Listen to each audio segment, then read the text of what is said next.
ओम श्री गणेशाय नमः। मेष राशि का आने वाले 2.5 वर्ष के बारे में आज हम आप लोगों को बात करने वाले हैं कि यह 2.5 वर्ष मेष राशि वालों के लिए कैसा रहेगा। इसमें इनकी साढ़े साथी का क्या प्रभाव रहेगा, गुरु के बार बार राशि परिवर्तन का क्या प्रभाव रहेगा, राहु के राशि परिवर्तन का क्या प्रभाव रहेगा। तो इन सब बारे में आज हम आपको विस्तार से बात करेंगे। सबसे पहले तो मैं आप लोगों को आने वाले 2.5 वर्ष के हार्दिक शुभकामनाएं देता हूं और आशा करता हूं, भगवान से प्रार्थना भी करता हूं कि आप लोगों का यह आने वाला 2.5 वर्ष बहुत ही उज्जवल और लाभकारी सिद्ध हो। तो मित्रों, मैं राघवराम मिश्रा आप लोगों का अपने इस YouTube चैनल आप और आपका भविष्य कार्यक्रम में एक बार पुनः स्वागत करता हूं। सबसे पहले तो हम आज आपको जो भी विस्तार से बताएंगे, आप लोगों से ये जरूर मैं कह के करना चाहता हूं कि जब भी आपको अवसर मिले आप मेरे चैनल को सब्सक्राइब करना मत भूलें, क्योंकि आपके सब्सक्राइब करने से हमें जो बल मिलता है, आत्मविश्वास बढ़ता है, उसकी प्रशंसा मैं आप लोगों के सहयोग से करता भी हूँ। तो जो मेष राशि के ऊपर अभी शनि महाराज की साढ़े साती चल रही है, इस साढ़े साती के अलावा मेष राशि के लोगों के तीसरे घर में यानी कि मिथुन राशि में गुरु महाराज का गोचर चल रहा है, जबकि आपके लाभ घर में राहु महाराज का लाभ घर में बैठने से आपको यह 2026 का वर्ष अत्यंत लाभ देने वाला है। अगर आप व्यापार बिजनेस करते हैं तो यह वर्ष आपके लिए अति उत्तम सिद्ध होगा, आपके कार्य क्षेत्र का विस्तार होगा। तो सबसे पहले तो हम आपको ये बताना चाहते हैं कि शनि महाराज जो मेष राशि में अगर कहीं होते हैं कभी, तो नीच के माने जाते हैं, लेकिन अभी वो मीन राशि में चल रहे हैं, यानी कि आपके 12वें विदेश खर्च स्थान में यात्रा स्थान। इस दौरान आपको यात्रा खूब करने का अवसर मिलेगा, विशेषकर 2026 में आपको यात्रा करने का अवसर मिलेगा और साथ ही साथ आप अपने शत्रुओं को परास्त करने में भी सफल होंगे। जहां तक आपके भाई पराक्रम स्थान में जो गुरु महाराज बैठे हुए थे, भाई बहनों से आपका इस वर्ष में 2026 में बहुत अच्छा सुधार होने का योग है। अब चूंकि 2 जून 2026 को गुरु आपके चौथे चतुर्थ घर में यानी कि कर्क राशि में आ जाएंगे और ये 11 नवंबर 2026 तक रहेंगे। इस दौरान आपका घर मकान से संबंधित अगर कोई कार्य है तो वह कार्य आपका सफल होगा। साथ ही हम आपको ये भी बताना चाहते हैं कि अगर मेष राशि के लोगों का शादी विवाह से संबंधित कोई बातचीत चल रही है तो ये 2 जून 2026 तक आपका सफल होगा। उसके बाद में जब गुरु आप कर्क राशि में आपके से प्रवेश करेंगे, यानी आपके चतुर्थ माता मित्र मकान सुख भाव में, तब आपको अपने घर से संबंधित कोई अच्छी शुभ समाचार मिलेगा।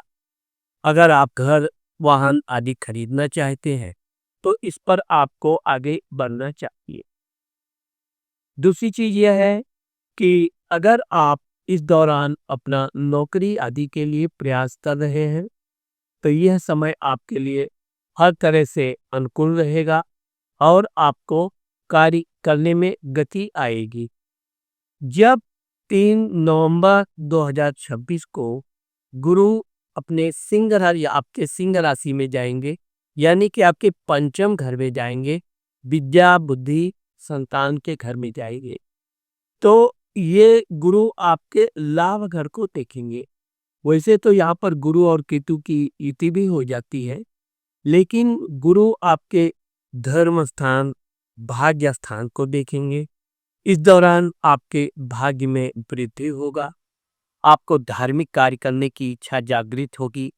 और अगर आप निरंतर दैनिक पूजा पाठ कर रहे हैं तो उसमें एक आपको ठोस विश्वास पैदा होगा।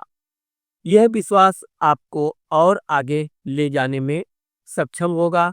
साथ ही साथ आपके स्वास्थ्य में सुधार होगा और आपको कोई भी नया कार्य करने में एक नई इस आत्मविश्वास स्फूर्ति जागृत होगी। हम आपको सबसे पहले गुरु के बारे में बताना चाहते हैं कि 25 जनवरी 2027 को गुरु वापस कर्क राशि में चले जाएंगे। अब जब कर्क राशि में आपके पुनः चतुर्थ घर में माता मित्र मकान सुख भाव में आएंगे तो यहाँ पर गुरु अपना वही आपको कोई नया मित्र मिलेगा इस दौरान, जो आगे चलकर आपका बड़ा लाभकारी भी सिद्ध होगा। साथ ही साथ अगर आप वाहन आदि खरीदना चाहते हैं तो यह समय आपके लिए अनुकूल रहेगा। क्योंकि यहाँ आपको हम ये भी बताना चाहेंगे कि अगर आप नौकरी कर रहे हैं तो अधिकारियों के साथ आपके अच्छे संबंध बनेंगे। वो आपको सहयोग करेंगे, आपके कार्य की प्रशंसा करेंगे। साथ ही साथ आप भी काफ़ी मेहनत करके ईमानदारी से अपने कार्य को समय से पूर्ण करेंगे। यहाँ पर आपकी मेहनत पर और साहस जो दर्शाता है कि आपका काम किसी तरह से रुकने वाला नहीं है। थोड़ा आपका मन अपने नए दोस्त के साथ या विपरीत लिंगी लोगों के साथ रोमांटिक मूड में रहेगा, लेकिन ये भी आपको मैं सलाह देना चाहूँगा कि कोई भी कार्य करने से पहले आपको उस पर अच्छी तरह सोच विचार अवश्य करना चाहिए। 25 जून 2027 को गुरु पुनः कर्क राशि से सिंह राशि में आएंगे। इस बार सिंह राशि में गुरु के आगमन बहुत ही लाभदायक सिद्ध होने वाला है, क्योंकि यहाँ से गुरु अब आगे बढ़ने वाले हैं, वापस नहीं जाएंगे। तो इस दौरान आप अगर कोई पढ़ाई लिखाई से संबंधित कोई शिक्षा दीक्षा का कार्य कर रहे हैं तो निश्चित तौर पे आप अपने पढ़ाई लिखाई में सफलता प्राप्त करेंगे। अगर आप किसी डिग्री की तैयारी कर रहे हैं तो निश्चित तौर पे आपको डिग्री मिलेगी। अगर आप व्यापार बिजनेस कर रहे हैं तो यह आपके लिए उत्तम समय रहेगा। आपको व्यापार में अच्छा खासा लाभ होने का योग बनता है। वैसे तो इस दौरान आप काफ़ी परिश्रम करेंगे, भाग दौड़ करेंगे, लेकिन आपका स्वास्थ्य अच्छा रहेगा। आपके पाचन शक्ति में भी मजबूती रहेगी और जो भी खाएंगे पिएंगे आपका आराम से पाचन हो जाएगा। यहाँ पर हम आपको बताना चाहते हैं कि 25 नवंबर 2027 को गुरु आपके छठे घर में यानी कन्या राशि में प्रवेश करेंगे। अब जब गुरु कन्या राशि में प्रवेश करेंगे तो आपको अपने स्थान परिवर्तन का भी योग बनता है। साथ ही साथ आपके शत्रु अगर आपको कोई परेशान करने की कोशिश कर रहा है तो उस पर आप विजय प्राप्त करेंगे। आपके शत्रु काफ़ी नर्वस हो जाएंगे। साथ ही साथ दूर दराज या देश विदेश की अगर आपको यात्रा करने का विचार है तो निश्चित तौर पे आपकी यात्रा शुभ और मंगलकारी होगा और बहुत आराम से आपकी यह यात्रा व्यतीत हो। अब हम आपसे बात करने वाले हैं शनि के साढ़े साथी के बारे में, क्योंकि अभी मेष राशि के ऊपर शनि महाराज की साढ़े साथी चल रही है, जो अभी शनि महाराज मीन राशि में चल रहे हैं।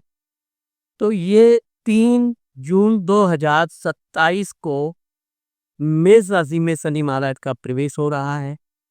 इस दौरान आपके ये मध्य यानी कि पेट स्थान पे शनि महाराज का वास होगा।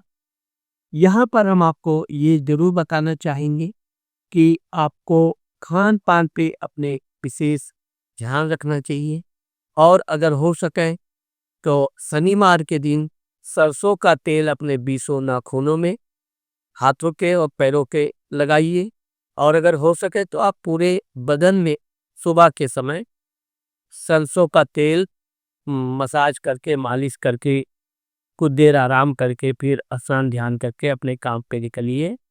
आपका कार्य अच्छे से जाएगा, सफलता भी आपको मिलेगी। शनि महाराज का साढ़े साथी का मतलब ये है कि एक अज्ञात भय जो आपके मन में एक डर बैठा देगा कि हाँ, हम सारे साथी आपके ऊपर चल रहे हैं, लेकिन इसका अर्थ ये नहीं है कि वो आपको कुछ नुकसान करेंगे। आप अपने थोड़ी सी सावधानी रखिए। शनि महाराज वृद्ध लोगों का प्रतिनिधित्व करते हैं, इसलिए आप ध्यान रखिए अपने पिता का आप कभी अपमान मत कीजिए। पिता तुल्य जो भी व्यक्ति हैं, वृद्ध हैं, रोगी हैं, इनके साथ आप कभी कठोर व्यवहार मत कीजिए, इनके ऊपर क्रोध मत कीजिए, जहाँ तक हो सके इनकी सहायता कीजिए। आपका शनि महाराज की साढ़े साथी आपको सहयोग देने वाली बन जाएगी। और अधिक से अधिक हो सके तो वृद्धाश्रम में आप दान कर सकते हैं, तो वहाँ पर दान कीजिए। इससे भी आपकी साढ़े साथी का प्रभाव हल्का हो जाएगा। आपको हम ये बताना चाहते हैं कि 20 अक्टूबर 2027 को शनि महाराज वापस वक्री होकर मीन राशि में आ जाएंगे। तो मीन राशि में आने का मतलब यह है कि आपके पुनः सिर पर प्रथम चरण का साढ़े साथी एक प्रकार से वापस जारी रहेगी। तो इस दौरान आपको अपने यात्रा के दौरान नए किसी व्यक्ति से दोस्ती आदि करते समय पूरी तरह सावधानी रखना चाहिए और उन्हें अपनी गुप्त योजना के बारे में नहीं बताना चाहिए। दूसरी चीज ये है कि जब 23 फरवरी 2028 को ये शनि महाराज वापस आपकी राशि यानी मेष राशि में जब आ जाएंगे, तब ये लगातार आगे बढ़ते जाएंगे।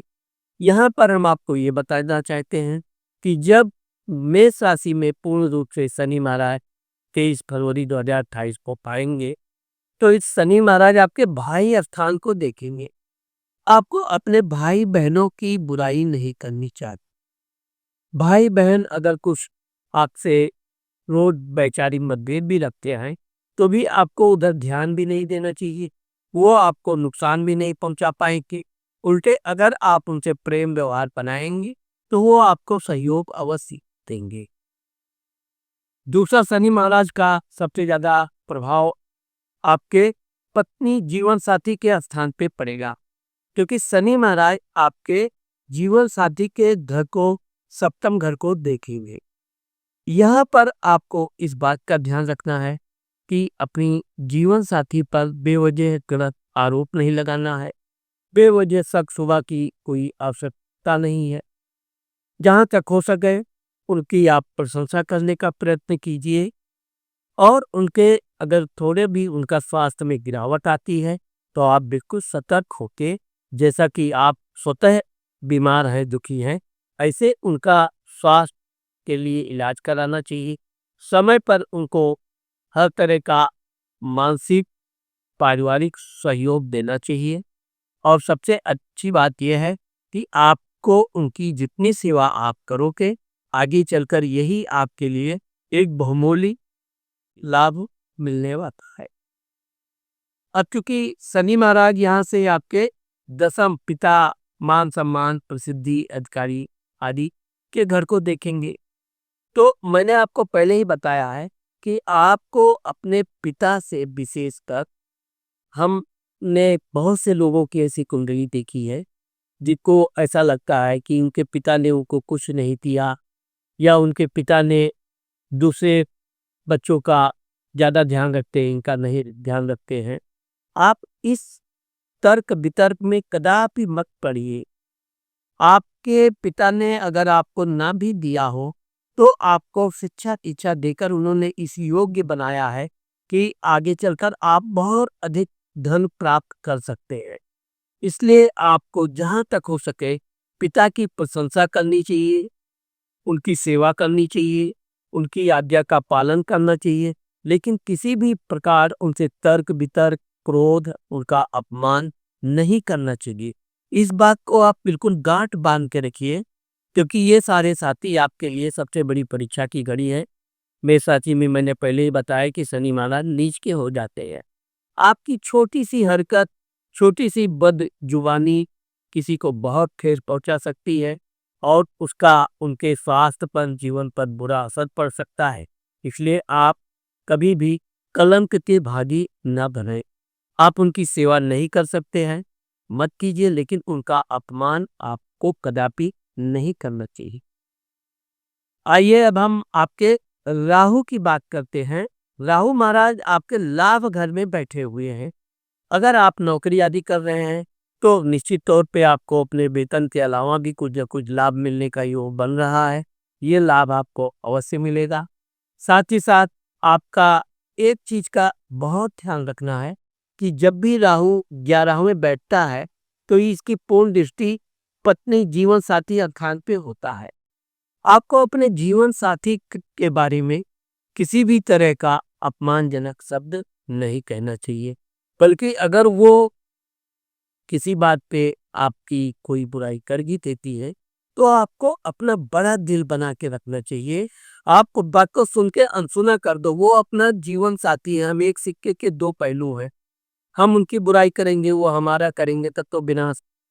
इसलिए लाभ तो राहु आपको खूब देगा, भरपूर। और व्यापार बिजनेस कर रहे हैं तो मनचाहा लाभ देगा, लेकिन अहंकार दे देगा। ये अहंकार आप अपने भाइयों पर दिखाओगे, पटीदारों पे, पड़ोसियों पे। आपको अपना धन गुप्त रूप से छुपा के रखना है, उसकी प्रचार बिल्कुल नहीं करना है। जो भी आपको भगवान दे रहे हैं उसको आप संभाल के रखिए, आपके भविष्य के लिए बहुत लाभदायक देने वाला है। दूसरा, राहु आपके संतान घर को देख रहे हैं। संतान की आप अपने कभी कदापि बुराई न कीजिए। जितना हो सकते संतान का सहयोग कीजिए, उनसे आप बातचीत कीजिए, उनसे प्रेम कीजिए। आप जो अपने संतान को सिखाओगे वही आगे चलकर आपको प्राप्त होगा। इसलिए आप उनको प्रेम, मीठी वाणी से बातचीत करना, उनसे सलाह लेना, इस तरह से उनसे भी आप सलाह ले सकते हैं। इससे उनके आपके संतान का मनोबल बढ़ेगा। ये राहु आपकी 24 जून 2028 को आपके धनु राशि में जाएंगे। अब चूंकि सॉरी, ये राहु 25 दिसंबर 2026 को आपके मकर राशि में जाएंगे। मकर राशि में जब राहु आएगा तो राहु का भी ये दसम घर में प्रभाव अच्छा माना गया है। राहु काम खूब करवाता है, मेहनत करवाता है और काम में सफलता देता है। लेकिन अधिकारी वर्ग आपकी उन्नति देखकर अंदर ही अंदर ईर्ष्या कर सकते हैं। इस बात का आपको भनक भी लग जाएगी, लेकिन सूझबूझ और कूटनीति यही कहती है कि आप सुनकर भी अनसुना कर दीजिए। आपको जैसे पता ही नहीं चला है कि अधिकारी आपकी बुराई कर रहे हैं। विशेषकर पिता स्थान पे आपको विशेष ध्यान रखना है। दसम घर में पिता स्थान में जब राहु आता है तो पिता पुत्र के बीच में वैचारिक मतभेद पैदा करने के लिए गुप्त शत्रु पैदा हो जाते हैं। कोई भी आपके परिवार का, रिश्तेदार का, पड़ोसी आपके पिता के और आपके बीच में अगर किसी तरह का विवाद पैदा करना चाहता है, आप तुरंत उसको फटकार के और तुरंत भगाने का प्रयत्न करो। यहाँ तक कि दोबारा उसको वार्निंग भी दे के रखो कि अगर दोबारा तुमने ऐसी कोशिश की तो बुरा हो जाएगा। इस तरह से आप अपने व्यवहार में कठोरता रखो। आपने आपके और आपके पिता के बीच में आपका वैचारिक मतभेद आपस का है और ये भी एक प्रकार के एक सिक्के के दो पहलू की तरह है। आपकी सुख दुख आपके पिता जानते हैं और अपने पिता का सुख दुख आप जानते हैं। आप उनकी सहायता करो ना करो, लेकिन कोई तीसरा व्यक्ति आपके और आपके पिता के बीच में लड़ाई विवाद पर पैदा करने की कोशिश करें तो आप बिल्कुल कठोर होकर उसको तुरंत तत्काल अपने सामने से भागने का आदेश करो। तो अगर आप ये करते रहे तो 24 जून 2028 को जब राहु आपके भाग्य धर्म स्थान यानी कि धनु राशि में आएगा, तब आपको अपने धन का उपयोग करने का अवसर मिलेगा, धार्मिक यात्रा करने का अवसर मिलेगा, परिवार के साथ, बच्चों के साथ घूमने टहलने का अवसर खूब भरपूर मिलेगा। तो एक प्रकार से ये देखा जाए कि आपका 2028 हर तरह से लाभदायक है। कोई नया प्रॉपर्टी, कोई नया जमीन जायदाद बनाने का अवसर देने वाला है। तो आपको अपने भविष्य को देखते हुए आपको मैंने जो बताया है, इन सब बातों का ध्यान रखकर अगर आप इस प्रकार से कार्य करते रहें, तो यहाँ पर हम आपको ये बताना चाहेंगे कि गुरुवार के दिन आप गाय को रोटी गुड़ के साथ खिलावें तो बहुत अच्छा है। नहीं तो गौदान के लिए आप कहीं भी गौशाला में जाकर दान भी कर सकते हैं। बड़े बुजुर्ग का आपको सहयोग करना चाहिए। साथ ही शनि भगवान के लिए, सारे साथी के लिए ओम सम शनिश्चराय नमः का मंत्र जाप कीजिए। हो सके तो आप प्रत्येक शनिवार के दिन शनि भगवान के मंदिर जाइए, वहाँ आप पूजा पाठ अर्चना का अपना कीजिए। यदि ये आप कर ले गए तो आने वाला ये 2.5 वर्ष आपके लिए बहुत सुनहरा अवसर देने जा रहा है और इस अवसर का आपको भरपूर लाभ उठाना चाहिए। तो मित्रों, अगर आपको मेरा ये वीडियो पसंद आया हो, अच्छा लगा हो, तो मैंने आपको पहले ही बताया कि आप मेरे चैनल को लाइक करना और कमेंट में आप अपने विचार लिखोगे तो मुझे बहुत अच्छा लगेगा। साथ ही अगर आप अपनी व्यक्तिगत कुंडली के बारे में हमसे जानना चाहते हैं तो ये मेरा मोबाइल नंबर है, आप इस पर संपर्क कर सकते हैं। नमस्कार।